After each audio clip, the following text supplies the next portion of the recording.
আসসালামু আলাইকুম। একজন মহিলা প্রতিদিন আল্লাহর নামে একটা রুটি তান ঘরের দরজার সামনে রাখি দিতা। ও রুটি ওঠা নেওয়ার লাগে প্রতিদিন এক পিঠ বুড়া আইতা তান ঘরের সামনে।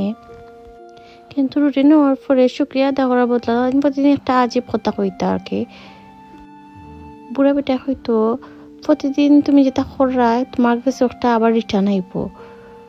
পরে মহিলারা কি গুছাইতো তাই হয়তো আমার দোয়া না করিয়া প্রতিদিন কিতা হইয়া যায় বেটায়। তা চিন্তা করিয়া দিন তাই মাঝে শয়তান আসছিল।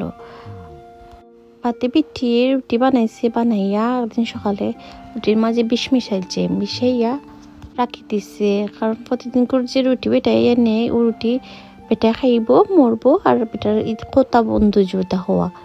কিন্তু রুটি বানানি বাদে যখন তাই রুটির দরজার সামনে হাত গেছে তখন তাই মনে হয়েছে যে ইয়াল্লা আমি কিতা করি, আমি এখানে শয়তানি কাম করি। মহিলা হাত খাপা শুরু হয়েছে, খান্দো নাচছে। পরে খোর আস্তাগফিরুল্লাহ আমি কিতা করাম। পরে জলদি ও বিষর রুটি ওটা ফালাই দিছে। পালাইয়া আগুনের মাঝে জ্বালাইছে বাদে নয় একটা পালা রুটি বানাইছে। রুটি বানানোর পরে রুটি ওটা রাখি দিছে দরজার সামনে। পরে ও বুড়া বেটা আইছে আবার রুটি নেওয়াত। আইয়া রুটি লইয়া বেটা আবার সেম কথা কইয়া গেছে, তুমি যেটা করা তুমি তো আবার রিটার্ন পাইবে। ও সময় দরজার মাঝে আবার খটখটানি শব্দ হইছে। তোর মহিলায় দেখুন সামনে তার ছেলে আইজন ফাড়া কাপড় ফিন্দিয়া আর খুব বেশি ক্ষুধার্ত আসলা তার ছেলে। আর পড়তে মাথা ঘুরাইয়া হোর আম্মা আজকে তো আমি মরে গেলাম মনে। কিন্তু রাস্তাতে পুরা ফেরেস্তায় আমারে টান রুটি দিলাইছইন ও তার লাগিয়া আমি খাইয়া পাশিয়া আসি হনো।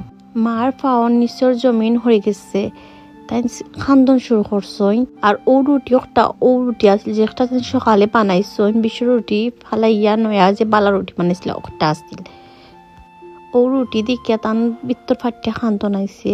তাই চিন্তা করছেন তান বিশ্ব রুটি যদি না ফালাইয়া বালা রুটি বানাইতে না তো আজকে এই রুটি খাইয়া তান ফুয়া মারা গেল না। বিশ্ব রুটি তান রুটি খাইয়া তান ফুয়া মারা গেল না। তান এই চিন্তা মাথাত আওয়ায় তান বুঝছেন যে নেকি হোক আর বদ নেকি হোক এটা ঘুরি আমরা কাছে আবার রিটার্ন আইব। আমরা যেমন কর্ম আমরা তেমন ফল পাইমু ইনশাআল্লাহ।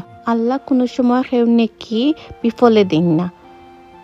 আপনারা আমার গল্পটা যে ভাল লাগে আর ওরকম আরো গল্প শুনতে চান অবশ্যই আমার পেজে লাইক কমেন্ট করবা আর কমেন্ট করে জানাইবা আপনারা এরকম আর গল্প শুনতে চাইনি।